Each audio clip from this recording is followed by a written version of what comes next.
Hi guys, welcome or welcome back to my channel. Today it's Sunday and I'm again here with one more video.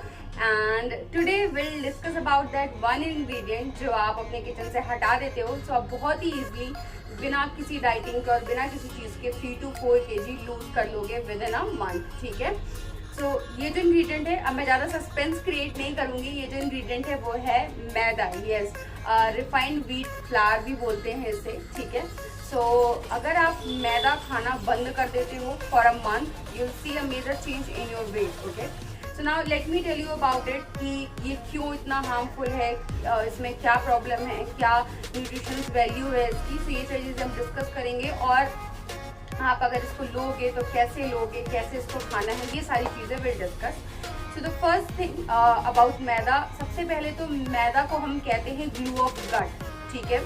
अगर आपका गट clean नहीं होगा, मैंने अपनी transformation story वाले video में भी बताया था कि आपका डाइजेस्टिव सिस्टम अगर क्लीन नहीं होगा, अगर आपका गट क्लीन नहीं होगा, मॉर्निंग में आपका वेट नहीं गिरेगा. ठीक है. और maida is called glue of gut. ठीक है. ग्लू ऑफ गट का मतलब है कि मैदा हमारे गट में जाके चिपक जाता है. Actually it contains a very harmful ingredients like saturated fat, sugar, monosodium, etc. Okay, and it is very low in nutrition. And one more thing, the most important thing, why maida you should not consume in your diet when you are dieting or when you are in a process of weight loss or in a daily lifestyle also, you should not consume maida. Okay. So the major problem with maida is it lacks fiber. Okay. अब fibre का काम क्या है हमारी body में. जब आप fibre आपकी बॉडी में जाएगा नहीं, तो आपका जो डाइजेस्टिव सिस्टम है वो स्लो हो जाएगा, which result into a slow metabolic rate. और जब आपका मेटाबॉलिज्म ही वर्क नहीं कर रहा है तो ऑब्वियसली आपको वेट गेन तो होना ही होना है, क्योंकि जब हमारा जितना तेज हमारा मेटाबॉलिक रेट होगा उतना जल्दी हमारा वेट लॉस होगा.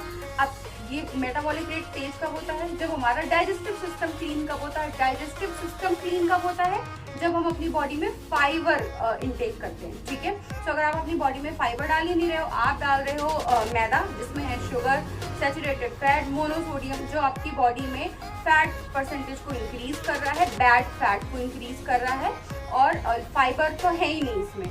तो इस वजह से आपका मेटाबॉलिक रेट स्लो हो जाएगा और आपका वेट गेन होना ही होना है मैदे. लेकिन अपार्ट फ्रॉम वेट गेन, अगर आप डेली लाइफस्टाइल में भी अपने मैदा यूज कर रहे हो या आपके घर में आपके पेरेंट्स या कोई भी मैदा यूज कर रहा है, please stop using maida. I am not saying कि आप जिंदगी भर कभी आप मैदा खा ही नहीं सकते, क्योंकि हमारी जो भी फेवरेट फूड हैं, चॉकलेट्स हैं, कुकीज़ हैं, बिस्किट्स हैं, जो भी चीज़ें हैं, cake, pastry and pizza, burger, सब कुछ मैदे से बनता है. सो आई एम नॉट सेइंग कि आप जिंदगी भर के लिए मैदा छोड़ दो. और मैंने उस वीडियो में भी बताया था आपको, जिसमें मैंने अपनी ट्रांसफॉर्मेशन स्टोरी शेयर की थी, you don't need to leave anything for lifetime. Okay.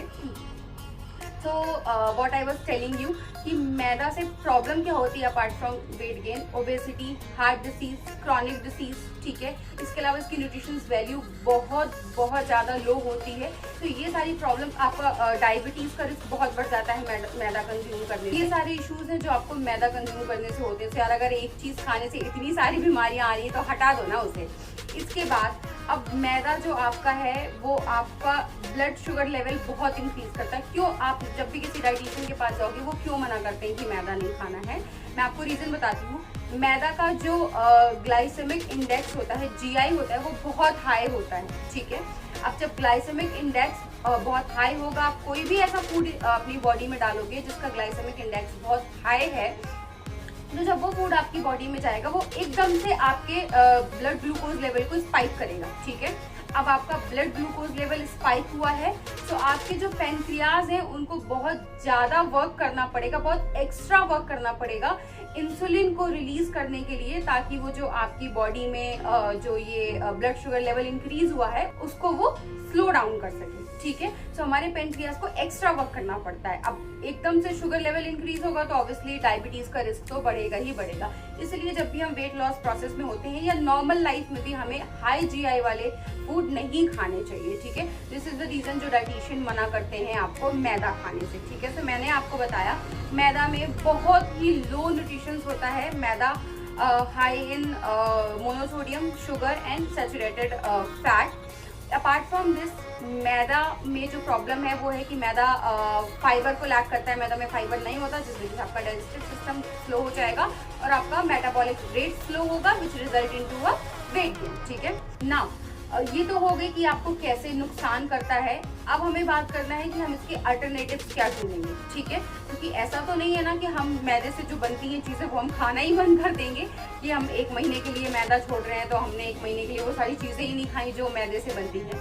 So I suggest you कि आप मैदे की जगह आप रागी, ज्वार, होल व्हीट फ्लावर और इसके अलावा सूजी, ओट्स, ये सब यूज करिए, मैदे को बंद कर दीजिए। ठीक है, अगर आप मैदे का पराठा बनाते हैं तो आप उसकी जगह होल व्हीट या रागी या ज्वार, बाजरा, इन सब का आटा यूज करिए। ठीक है, इसके अलावा आप सूजी यूज कर सकते हैं। 1 महीने के बाद है, 1 महीने आप करके देखिए और उसके बाद फिर 1 महीने के बाद आप अपने मन का खाना खा लीजिए, जो आपको मन करे, पिज्जा, बर्गर, जो भी है वो आप खाइए 1 महीने के बाद। बट 1 महीने आप अपनी डाइट से मैदा रिमूव करके देखिए और फिर देखिए कि आपको अपनी बॉडी में क्या चेंज समझ में आता है। ठीक है, अपार्ट फ्रॉम दिस हमको कैसे पता चलेगा बाहर का खाना जो हम खा रहे हैं कि उसमें किस किस में मैदा है। So let me tell you very clearly कि आप जो भी चीज़ ले रहे हैं, अगर कोई भी पैकेज फूड ले रहे हैं, कोई भी ऐसा खाना जो रेडी टू ईट है या कोई पैकेज फूड है, सबसे पहले उसका लेबल पढ़िए पीछे से। ठीक है, उसमें अगर आपको रिफाइंड व्हीट फ्लावर लिखा हुआ है या व्हीट फ्लावर भी लिखा हुआ है तो दे आर सर्विंग यू मैदा। ठीक है, अगर क्लियरली मैदा मेंशन है वो तो अच्छा ही है। रिफाइंड व्हीट फ्लावर मतलब मैदा, व्हाइट फ्लावर मतलब मैदा, व्हीट फ्लावर मतलब मैदा। जब तक उसमें होल व्हीट फ्लावर नहीं लिखा हो वो आपका मैदा ही है। ठीक है, तो ये चीज़ पढ़िए, उसमें अपना लेबल पढ़िए, जो भी चीज़ आप मार्केट से खरीद रहे हैं अगर उसमें मैदा है तो वो आपको देगा। आप कोई भी बिस्किट, कुकीज़, पेस्ट्री, केक्स और पिज़्ज़ा, बर्गर, कोई भी पैकेज फूड खा रहे हैं सब में मैदा है। आप पहले लेबल पढ़िए, उसके बाद ही वो चीज़ कंज्यूम करिए। ठीक है, तो आपको थोड़ा सा अपना माइंड यूज करना पड़ेगा कुछ भी चीज़ खाने से पहले, अगर आप अपनी वेट लॉस जर्नी में हैं। सो आई रिक्वेस्ट यू ऑल कि आप 1 महीने के लिए मैदा छोड़ दीजिए और फिर देखिए what a change you will feel in your body and it was so amazing. तो that's it for this video. And अगर आपको मैदा छोड़ने से कोई भी फायदा होता है, अगर आप छोड़ रहे हो मेरी वीडियो देख के, तो प्लीज मुझे कमेंट में बताइएगा कि आपको क्या फायदा हुआ मैदा छोड़ने के बाद। और अब हम मिलते हैं नेक्स्ट संडे किसी नए वीडियो के साथ। अगर आपको किसी टॉपिक के बारे में जानना है तो आप मुझे कमेंट करके बता सकते हैं। सो ओके, बाय, नमस्ते।